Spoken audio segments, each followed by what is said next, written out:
এই নারীর ফান্দে পইরো না, এই নারীর লোভে পইরো না, নারীর ছবিতে নিজেকে ফাঁসায় দিও না, নারীর নাচে নিজেকে হারায় দিও না। এটা বড় মন্দ রাস্তা। নবী সাল্লাল্লাহু আলাইহি সাল্লাম বলছে, ফাত্তাকুদ দুনিয়া ওয়াত্তাকুন নিসা।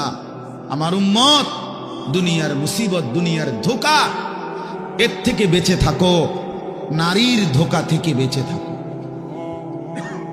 নর্তকীর হাসি ওই হাসি না, ও তো জাহান্নামের আগুন।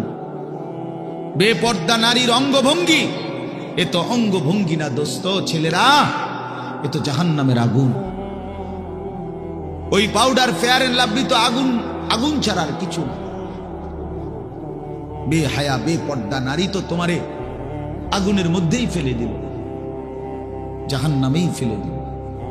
কোরআনুল কারীমের মধ্যে আছে, আল্লাহ তাআলা বলছে তিনটা অপরাধ, ওয়াল্লাযীনা লা ইয়াদউনা মা'আল্লাহি ইলাহান আখারা ওয়া লা ইয়াকতুলুনা আন-নাফসা আল্লাতী হারামাল্লাহু ইল্লা বিল হক ওয়া লা ইয়াজনুন। এই তিনটা অপরাধ। এক, আল্লাহর সাথে শিরিক। দুই, অন্যায়ভাবে কাউকে হত্যা করা। তিন, জিনা এবং ব্যভিচার করা। আল্লাহ বলেন এই তিনটি অপরাধ যে করবে, সূরা ফুরকানের মধ্যে আছে, আমান ইয়াফআল যালিকা ইয়ালকা আসামা। আল্লাহ বলেন এই তিনটি কাজ যে করবে সে নিশ্চিত শাস্তির মুখোমুখি হবে। কেমন শাস্তি? আল্লাহ বলেন ইউদাআফ লাহুল আযাবু ইয়াউমাল কিয়ামা।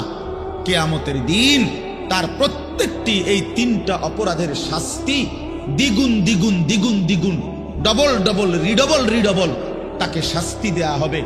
ওয়াখলুদ ফীহি মুহানা, এবং সে অত্যন্ত লাঞ্ছিত হয়ে বেইজ্জতি অবস্থায় অনন্তকালের জন্য জাহান্নামে পড়বে।